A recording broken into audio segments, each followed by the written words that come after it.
पहलगाम हल्ला आणि ऑपरेशन सिंदूरवर आज राज्यसभेत चर्चा। इंडिया आघाडीकडून मल्लिकार्जुन खरगे, संजय राऊत बोलणार, तर सरकारकडून राजनाथ सिंह, एस जयशंकर, अमित शहा उत्तर देणार। संध्याकाळी पंतप्रधान मोदींचं सुद्धा निवेदन।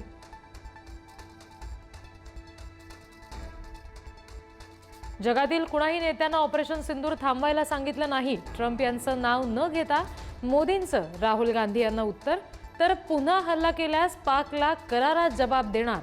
लोकसभेतून मोदींचा इशारा।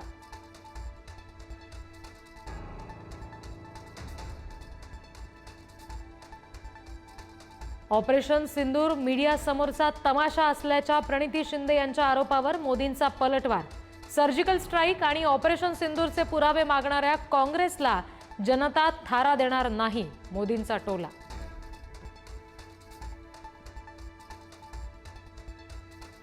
पंडित नेहरूंमुळे पाकव्याप्त काश्मीर अस्तित्व, अमित शहांचा घणाघात, तर 1971 मध्ये पीओके ताब्यात घेण्याची संधी काँग्रेसनं सोडली, पंतप्रधान मोदींचा निशाणा।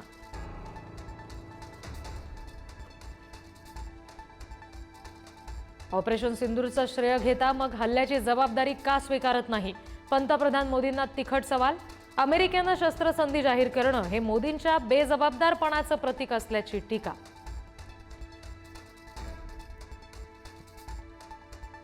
26/11च्या हल्ल्यानंतर काँग्रेसच्या गृहमंत्र्यांनी राजीनामा दिला, मग आता सुरक्षेची जबाबदारी गृहमंत्र्यांची नाही का? प्रियंका गांधी यांचा अमित शहांवर थेट निशाणा। महापालिकांआधी जिल्हा परिषद निवडणुकीचा बार उडणार, एकापेक्षा अधिक टप्प्यामध्ये होणार निवडणूक। राज्य निवडणूक आयोगानं घेतला तयारीचा आढावा। लाडकी बहीण योजनेचा गैरफायदा घेणाऱ्या 14,000 पुरुष लाभार्थ्यांची चौकशी होणार, घेतलेली रक्कम वसूल केली जाणार। महिला आणि बालविकास मंत्री आदिती तटकरे यांची माहिती। वसई विरार महापालिकेचे आयुक्त अनिल कुमार पवार यांची तब्बल 18 तास चौकशी। ईडी अधिकाऱ्यांनी काही कागदपत्र, हार्ड डिस्क आणि काही डेटा केला गोळा। अनधिकृत बांधकाम प्रकरणामध्ये ईडीचं धाडसत्र। नागपुरातील बारमध्ये दारू रिचवत शासकीय फाईलवर सह्या। गडचिरोलीच्या चामोर्थीच्या उपविभागीय अभियंत्यावर निलंबनाची कारवाई, शासनानं काढले आदेश। नांदेडमध्ये हिट अँड रनचा थरार, मद्यधुंद कार चालकाचा वाहनावरचा ताबा सुटला आणि 5 पेक्षा अधिक वाहनांना दिली धडक। 2 जण गंभीर जखमी, पळून गेलेल्या चालकाला पोलिसांनी केली अटक।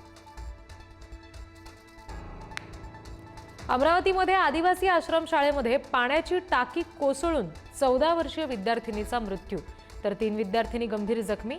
अचलपूर रुग्णालयात उपचार सुरू। मुंबईला पाणी पुरवठा करणाऱ्या 7ही धरणांच्या पाणलोट क्षेत्रामध्ये यंदा दमदार पाऊस। जुलै अखेरपर्यंत धरणांमध्ये 89% पाणीसाठा, तर तानसा आणि मोडक सागर ओव्हरफ्लो। मुंबईसह कोकण पट्ट्याला 29 ते 31 जुलै दरम्यान पावसाचा येलो अलर्ट। रत्नागिरीच्या खेडमधील जगबुडी नदी इशारा पातळीवर, तर मराठवाडा आणि मध्य महाराष्ट्रात पावसाचा जोर ओसरला।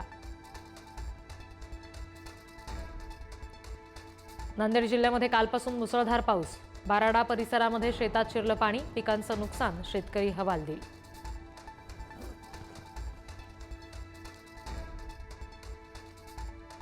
जम्मू काश्मीरच्या राजौरीमध्ये मुसळधार पाऊस।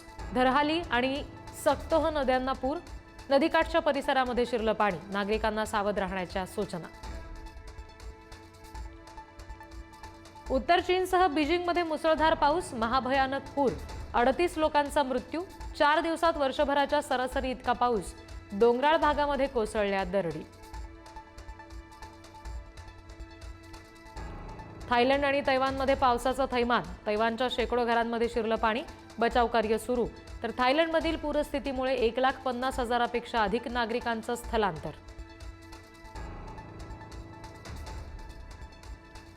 रशियामध्ये 8.7 रिश्टर स्केल तीव्रतेचा मोठा भूकंप, कैमचटका भूकंपाचा केंद्रबिंदू। जपानपर्यंत जाणवले भूकंपाचे हादरे, रशिया आणि जपानमध्ये त्सुनामीचा इशारा। आमिर खान यूट्यूब क्षेत्रामध्ये पदार्पण करणार। आमिर खान टॉकीज, जनता का थिएटर या नावानं काढणार चॅनल।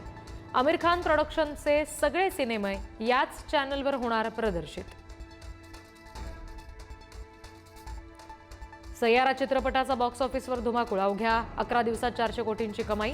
प्रेक्षकांचा वाढता प्रतिसाद.